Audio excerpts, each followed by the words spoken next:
So I'm Christopher Chen, and I'm a senior at Homestead High School. Hi, my name is Tracy Chou, and I'm a sophomore at Wilcox High School. I'm Altheia Chen, and I'm a junior at Homestead High School.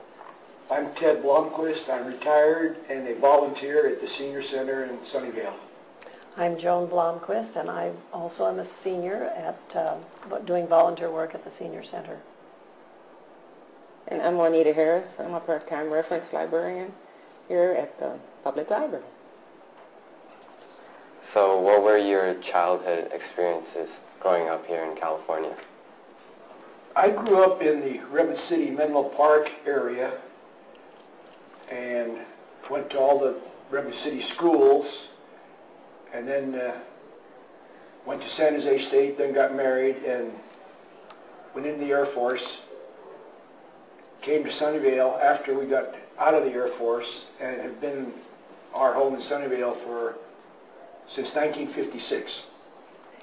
I was born and raised in Palo Alto, went to Palo Alto High School, went to San Jose State where I met Ted, and grew up in Palo Alto when it was a very small town of 17,000 people at the very most.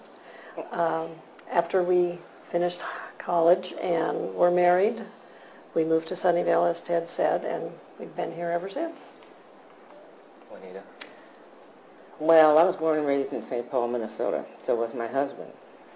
And he worked at Minneapolis Honeywell for several years. And a headhunter came by, and Lockheed was looking for employees. Lockheed and what's the one up in Boeing Aircraft. So he had the choice of going to either one. But we opted for Northern California because I had relatives in Southern California. So we opted for Lockheed, and so we came out here in 1960, and he worked there for 35 years. And we've been in the same house since 1963. So can you share with us an experience growing up, like, in your family life as children?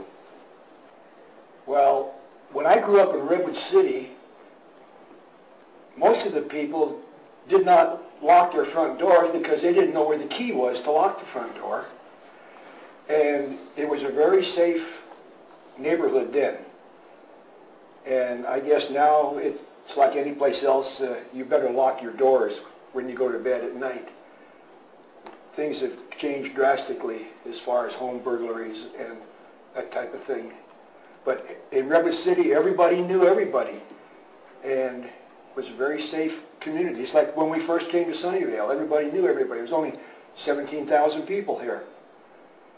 And you didn't need to lock your front door every night where you do now. Joan? Experience as I was growing up. I grew up in a family of 3 girls. Went to high school, as I said, in Palo Alto. I think one of the main things that I remember as a young person, say in junior high school, was my mother had a baby. And that was my little sister. And that was a great experience for our household. We were both teenagers at the time, and number 3 came along. So she's always been a very special person in our lives, kind of almost like your own. So it was a very, very good thing. In St. Paul, Minnesota, the black community was so small, we were all related. So it's true. Everybody knew everybody's business. Everybody knew us. We knew everybody. And we knew, who was going with who and who didn't come home last night when they should have. It was just a very small community, very personal, a lot of fun. I enjoyed it a lot. Growing up in Minnesota was really, really nice. The change in scenery makes life just great. You have the summer, then you have fall, when the leaves turn, and then in the winter you have snow, and yeah, it's cold. It's like 20 to 30 below, but you have the snow, and then in the spring again you have all the flowers. So it was nice growing up there.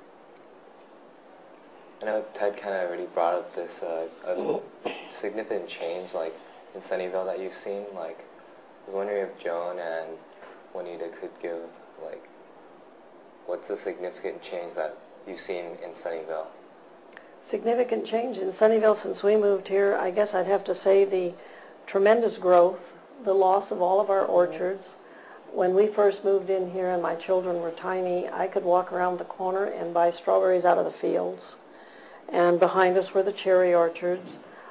We miss all of that, and all of that now is houses and condos and, you know, a lot of buildings. So I think that's the one thing that sticks in my mind that is a tremendous change to the area.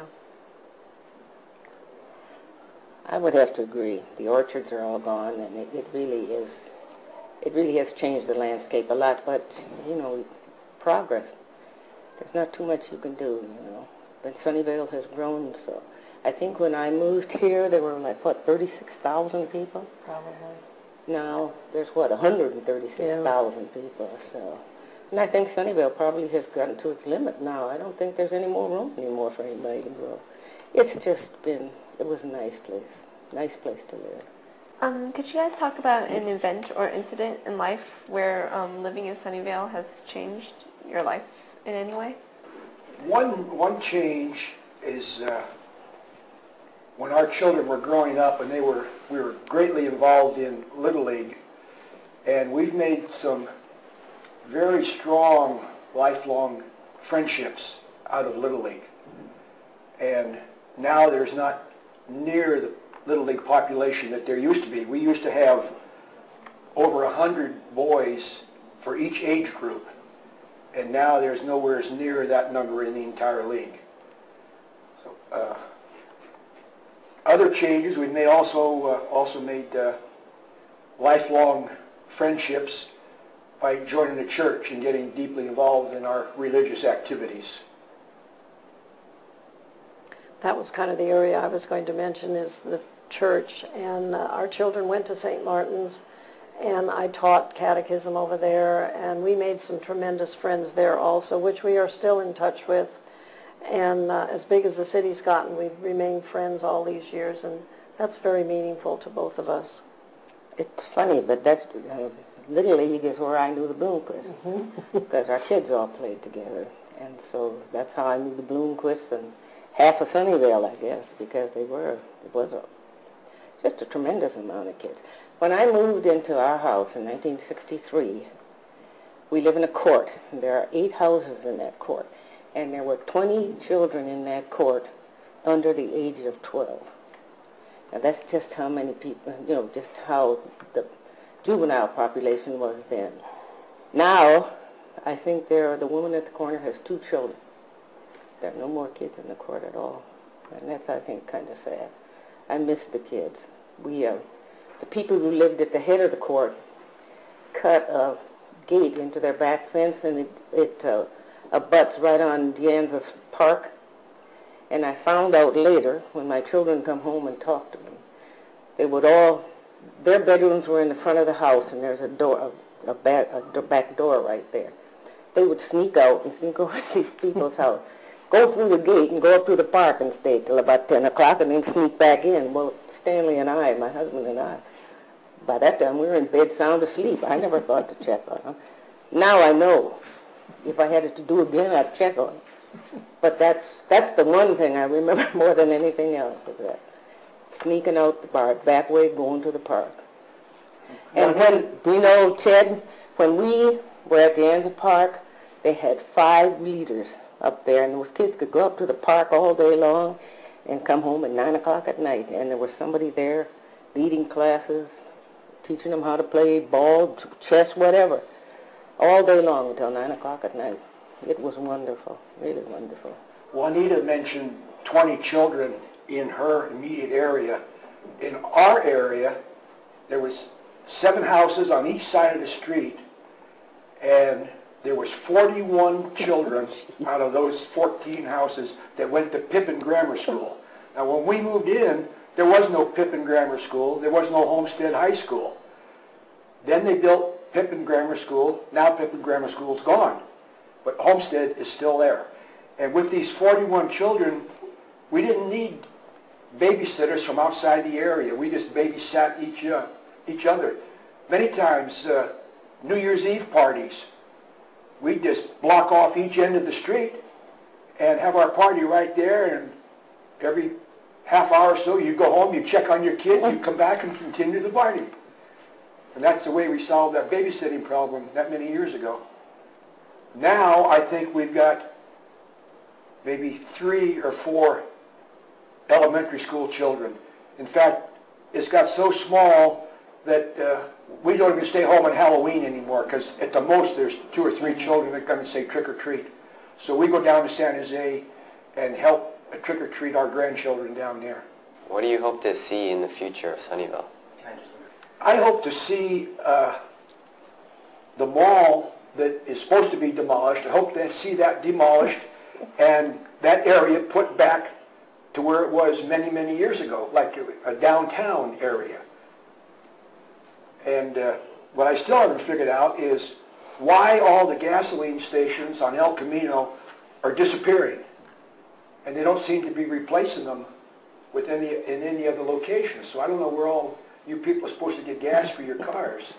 Well, I definitely want to see our shopping come back. I think Sunnyvale, for the size of town it is, it's a shame we don't have any really good shopping. We have Macy's and Target, and everybody else has a lot of shopping. We all have to leave Sunnyvale to go to do any good shopping, and I think that's a shame. And I can't wait for them to knock it down also.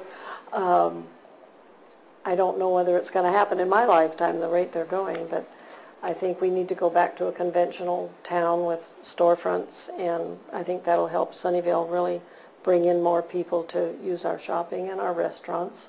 We've got a lot of small restaurants on Murphy Avenue that are very neat little places, but people aren't going to be going there if there isn't anything else to attract them. So I hope that will change and put Sunnyvale back on the map. I love Sunnyvale. It's a wonderful town. It's a safe town. And I think what we're all saying here about when our children grew up, it was safe to let your children go outside. I don't see children playing in their neighborhoods at all anymore because it isn't safe. And that is a sad thing, that we have these little people in our neighborhood, but we never see them because their parents don't let them out. And that's too bad. So I hope that changes. I would like to see a new library, because I think that we have outgrown this library, and we really need a new library. And I don't know whether we can go up or out or what, but somewhere along the line we have to get another library.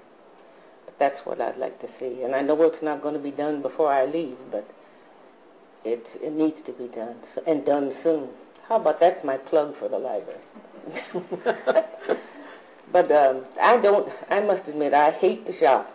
So shopping is not one of my things, but I do like to go to restaurants. And yes, I do patronize the ones on Murphy, so we go to restaurants all the time. So how do you guys think living in Sunnyvale has enriched your life? After I retired, the opportunity presented itself for me to get involved with the senior program. And we've made a lot of good friends in the senior program, and it's really nice working with the seniors who need help. And we're specifically involved in the lunch program at the senior center. And see, like anything you do to aid those people that need help, they really appreciate it, and they're glad you're there. Even though we're the same age, or I'm older than some of them, they appreciate everything you do for them. I guess I just have to enhance on that, and we're having a little problem at the senior center, and I'm sure that the city knows about financing and the lunch program, and I'm hoping very much that Sunnyvale will figure something out so we can continue that lunch program over there. It is so important to those people. Ted and I don't really go there to eat lunch. We go there to help serve the lunches and prepare it or whatever they need us for. And those people, it's so important to them. And it isn't just the food, it's the social part. There's a lot of lonely seniors. And so I'm hoping that the city of Sunnyvale will find a way to either get us some financial help or something. I don't know what the solution is going to be, but that's important to me to see that happen.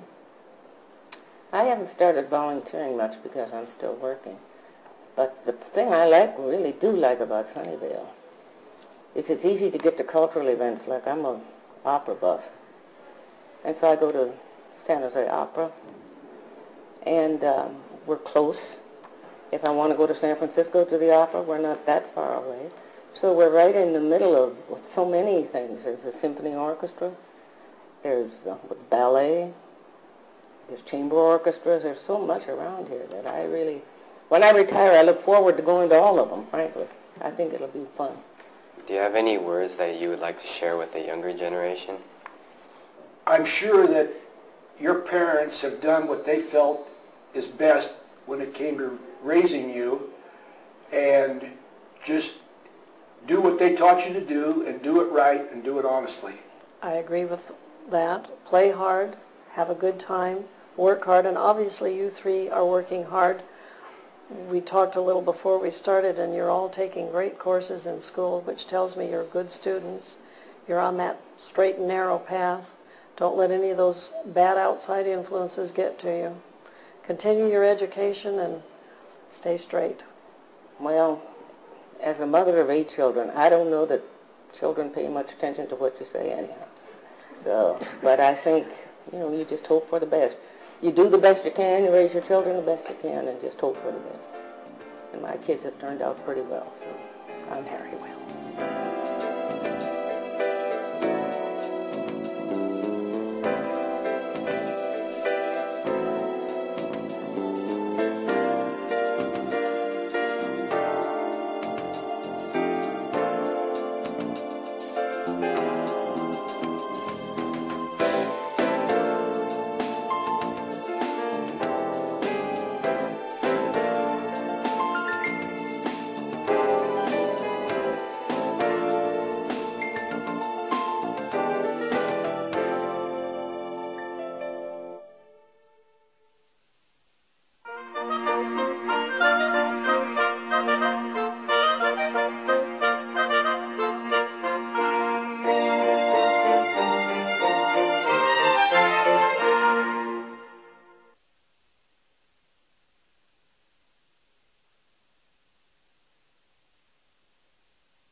Senior at Homestead High School. Hi, my name is Tracy Chou, and I'm a sophomore at Wilcox High School. I'm Altheia Chen, and I'm a junior at Homestead High School. I'm Aldine Looney. I've lived in Sunnyvale for 50 years.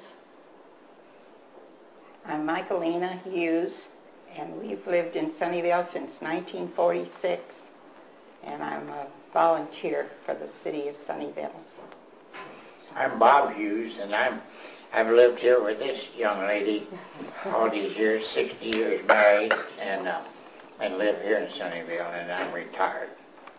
So where were you born? I was born in San Francisco. And Michaelena? I was born in Chicago. I wouldn't go back. I was born in St. Louis, Missouri. So what brought you here to Sunnyvale? He was in the Navy, and I met him in at Navy Pier. And then we got married and moved to Sunnyvale because he was stationed at Moffett Field here. And we moved here when our kids were small to get out of San Francisco. Better for them in the country. It was country then. It was country in them days. Yeah, that was over 60 years ago. When I first came out here, I was stationed at Alameda, and Alameda had too many aircraft for the size of the base, so they sent us down to Moffett Field here. And that was a nice move. That's when we bought our home here in 1946. Sunnyvale was just a little jerkwater town then. 10,000 was the population. And in those days, at the celebrations like Cinco de Mayo and different Spanish celebrations, there was a gentleman named Vargas, and they called him Mr. Sunnyvale. And he used to wear his full Mexican dress, his big sombrero, and silver inlaid jeans, and he carried a big silver 45 on his hip. In those days, you could go to town with a gun. If you didn't have it secured or hidden, you could wear it on your hip. And I always thought that was really something to see. I'd say, Mr. Vegas, you're looking mighty handsome again. But they called him the father of Sunnyvale, Mr. Sunnyvale. They named Vargas School after him. So he was quite a distinguished feller in his time. Of course, now they've all passed away. Could you guys also recount some of your childhood experiences? I can't go as far back as he talks about, but we bought our home and it was in the middle of an orchard. It was a dead-end street with about 13 homes on the street, and it was off of Fremont Road. And we could walk out into the orchard and pick any of the fruit we wanted because there was so much of it then. We had 12 apricot trees just in the backyard, and we would take it to the cannery because we had too much. In fact, some people would come and pick it and do that, take it and have it canned. But it was we're still county. We were county then. We weren't part of the city. We were part of the county. And then after about 10, 15 years, or I don't know how long, they redistrict the area, and they annexed us into Sunnyvale. And we had to change our address, and I had to write all my, correspondence to change our address. But Sunnyvale in them early days was such a nice city. They had the cannery, Shuckle's Cannery, and they had Libby's Cannery. And then Westinghouse came down later from Emeryville, and that was the three big employees of the time. The ladies all used to work at the cannery, and I used to slip over at night and out of off a field, and I'd run a forklift, and they'd tell me to back up them ladies with the lugs, the boxes, the wooden boxes they call lugs, of apricots and pears and peaches, and that was a busy time. You had to run that forklift, back up, get a bunch of lugs, push it up to that lady, and boy, they would go through those so fast. They really had a system, and that was the big employers of the day. We didn't have no electronics in those times. It was all ranching and farming. I went to school for a few years in Los Gatos. I went to Old Town. You know where Old Town is down there? Mm-hmm. That was a grammar school. I went there. Yeah. Then we went back to the city, and my kids were born on the peninsula here. And we all cut cots. The kids did too. In the summertime, we'd cut cots and lay them out for drying, and got a little pin money that way. I've been in the same house also for 50 years. So I remember, what were they charging? 50 cents a tray? You got I think we did them by the 40-pound lug boxes. And so many lugs, yeah. We got like 15 cents or 20 cents a box to cut those and take the pits out. Mary Annie's had the big cot industry then, and you had to lay them out on the edge. You couldn't damage them. They were fussy about how to lay those cots out on the trays. My wife here, Michaelena, she cut cots too for the Mary Annie's. All the ladies used to cut cots for summertime. It was enjoyable. They could talk. They kept their hands busy. It was kind of sticky. Some of the cots were extra ripe, and they made sure that they all dried, and they put them in those sulfur furnaces, cook them, and lay them out on the ground, just right on the ground. But the flies wouldn't bother them because of the sulfur. When they sulfured them in the ovens, then they just dried in the sun. They were naturally dried, not forced by machinery. It was so nice how golden those trays looked. And still they do that now at the Heritage Orchard. In the summer, Olson's will have them back out there on a display. Like to show the old times, how they did in the old times. It's very nice, very, very interesting. So what are some changes that you've seen that occur in Sunnyvale? We've seen all the trees disappear, all the orchards. All the roads. All the roads and big buildings. As they said, there were 10,000 people when they moved. I think it was 12 by the time I came here, so it was just a country town. All the high rises. We never had a high rise over two stories. Never. The homes were all usually one level, ranch style. They call them ranch style homes, yeah. But the Highway 9, they call it Sunnyvale Saratoga now. But all the old folks knew it as Highway 9. It went to Saratoga, from Sunnyvale to Saratoga and then up over the hill. They didn't have 17 in those days, and you took the old route, Highway 9, down to Santa Cruz. Or you took the other route off of Los Gatos down through a little town, let me think of what that was now, Holy City. They call it Holy City. A preacher was down there in those days, and he had a kind of a cult. They all used to say, oh yeah, they beat them kids over there. But they had, that was Holy City. It was just a hole in the ground down at the end of the mountain going to Santa Cruz. And of course they had the entertainment over there, the circus, and it wasn't large, but that's one of the oldest amusement parks, I guess, in the state, was that boardwalk at Santa Cruz. And they used to have Miss America contest over there.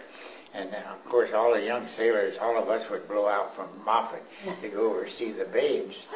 It was a nice show they put on, and it was famous for years of being the Miss America center of the world. Now they don't. They have it in Vegas, or they have it in Atlanta, or up in New York somewhere. Anyhow, it's kind of a thing in the past. But they had a lot of early times, good times in this city. Can you guys talk about an event or an incident while living in Sunnyvale which has changed your life? Well, we're all still here.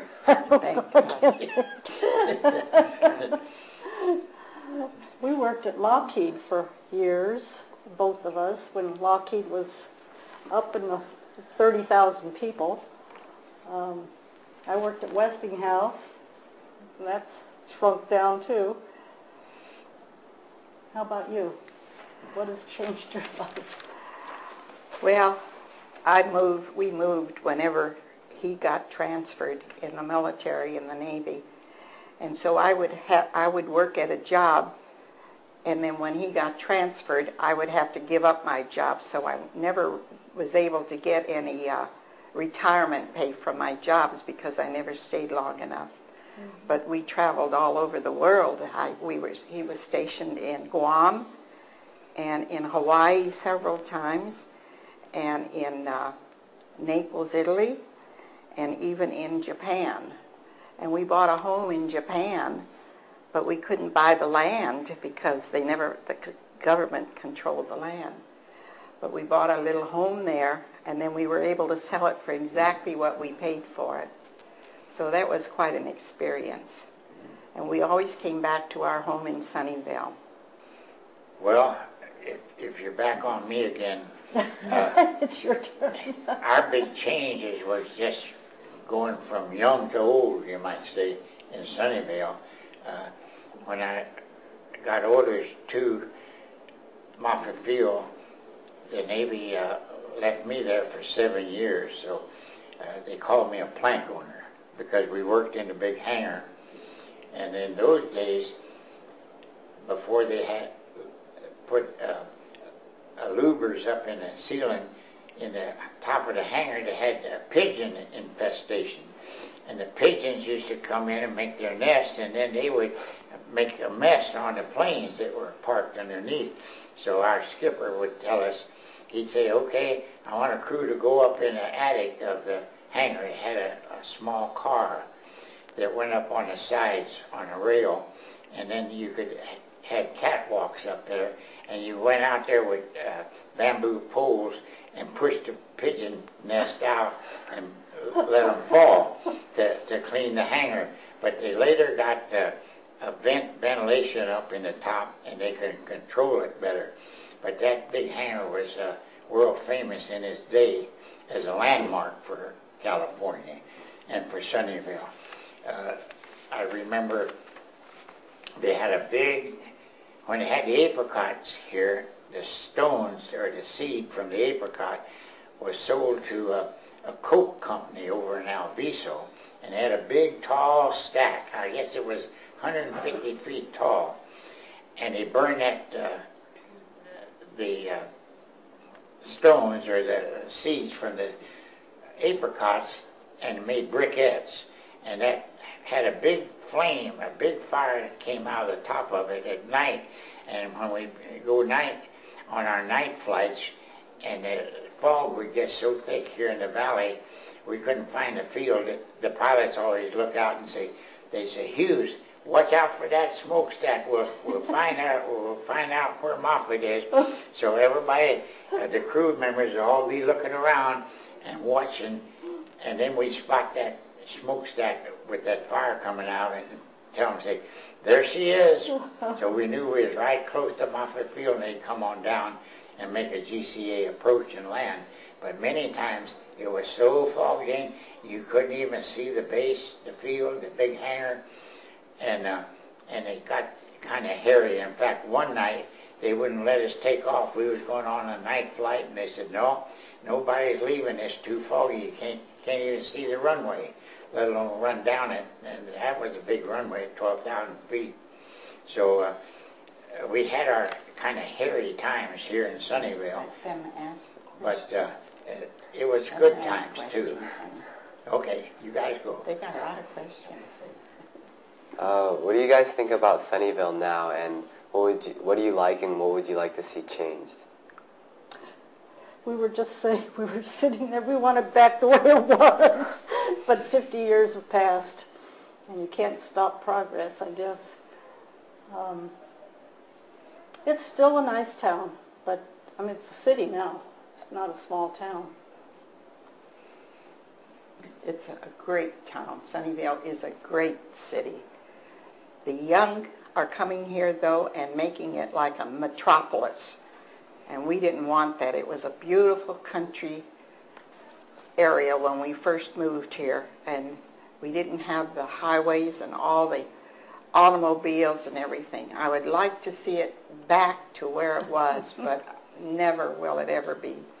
And as Aldine said, they took out the beautiful trees that we've had here. It was a forest of fruit trees, just beautiful. It bloomed every spring. They were beautiful, and they've taken them all out to build high-rise buildings and condominiums. We had no condominiums here. We had one motel that is still here, and it's on Sunnyvale Avenue, right off El Camino. And that motel is still there, and that was the only thing that they had at that time. But the changes have been too fast. Well, they're too fast for us old folks, but they're just right for young people. I envy you guys because you'll see a whole new world that we're going to pass through. I'm 85 now, so once I pass out, there's an old timer gone, and they'll say, well, who is that guy? Where did he come from? And because the young focus on the modern technology we got now, everything has changed. The war has changed everything. The war in Iraq is all push button now. Nobody carries any old-timey anything. Munitions is all new. Ways of discharging them is all new.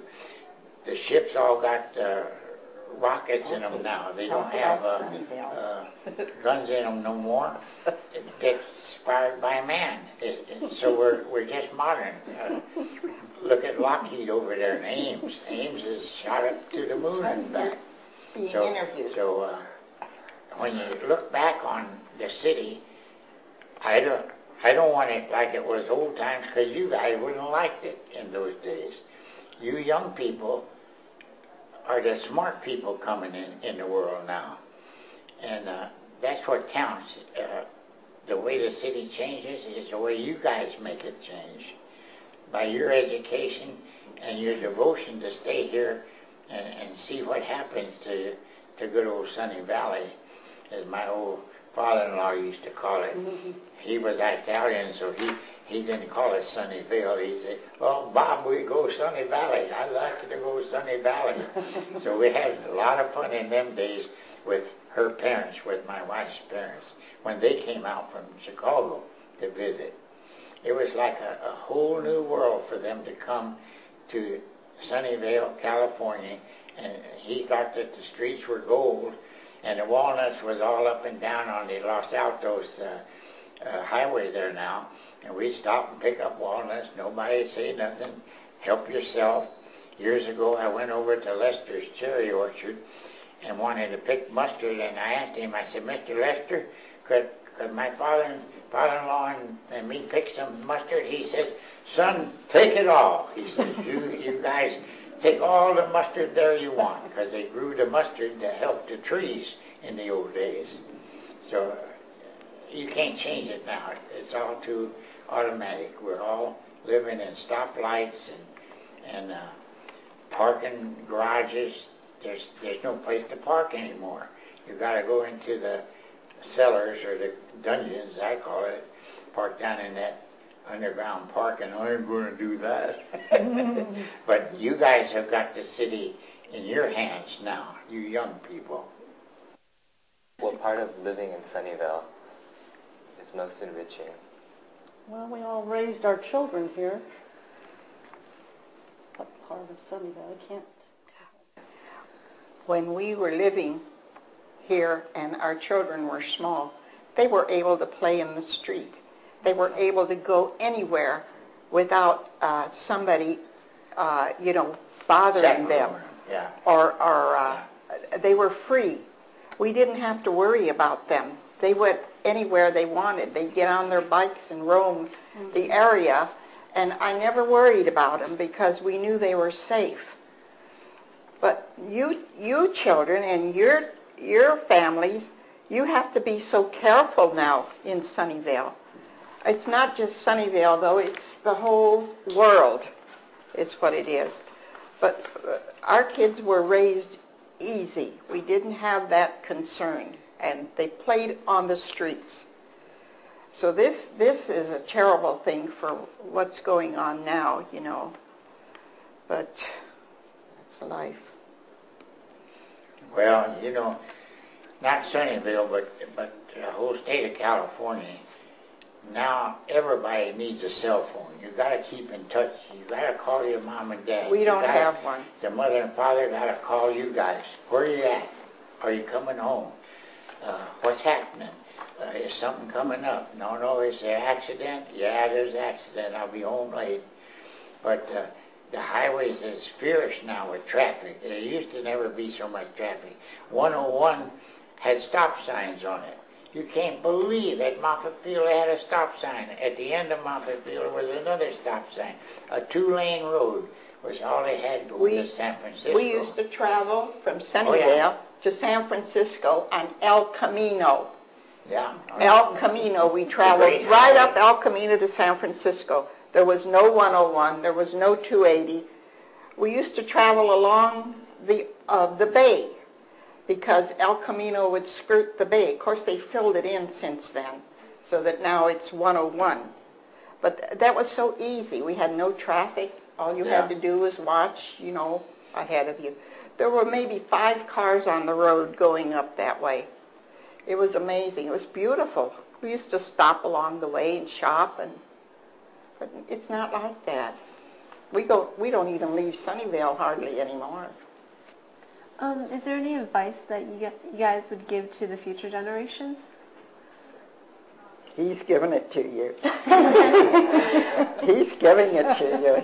He tries to do that with our grandchildren too, but yeah, Grandpa, it goes in one ear and out the other. They're smarter than we are. They're so smart. Well, you never realize the young say, fight the old, and then when you guys get up to our age, you'll say, God, I never knew Grandma and Grandpa were so smart. It's just a way of the world. Everything is like that. The young animal, he's kind of dumb. A young dog, he waits till he gets old, and then he's smart. He'll obey, he'll sit, he'll come and go as he wants. But human beings are so different now that the young people have to be very careful of what happens to you guys, because it just happens too fast.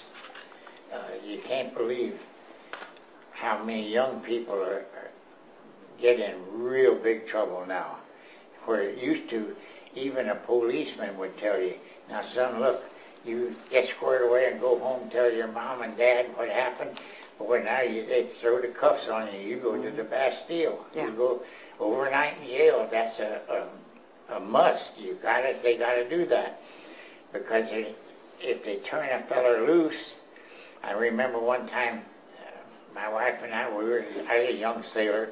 I was coming down 101. I was hitting about, in those days, 55 miles an hour was the speed limit. I must have been doing 65, but a policeman, a cop, pulled me over, a highway patrol, and he said, I had my uniform on, of course, and he said, sailor, he says, you know how fast you was going? And I said, no, sir, officer. He says, you're going over the speed limit, but he says, tell you what to do. He says, you go down, get you a cup of coffee, and then you slow down. And I thanked him. I said, thank you, officer, I'll do that. And we obeyed.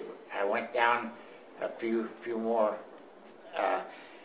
wasn't miles, but it was when I run into a diner down on 101, pulled in like in Mountain View, had my coffee, and the wife and I, we were both young and cocky in them days. We were going to eat up the world, but we simmered down, and that was all it was said.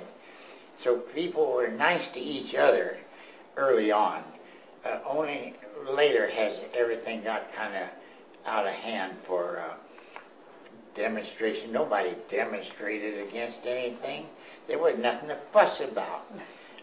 High schools didn't demonstrate. They had good camaraderie at Fremont High against you guys at Homestead. That was a big fight over there all the time. With the ball games on Friday night, you could see free ball games at the high schools, and they were playing good ball in those early days, and they still play good ball now.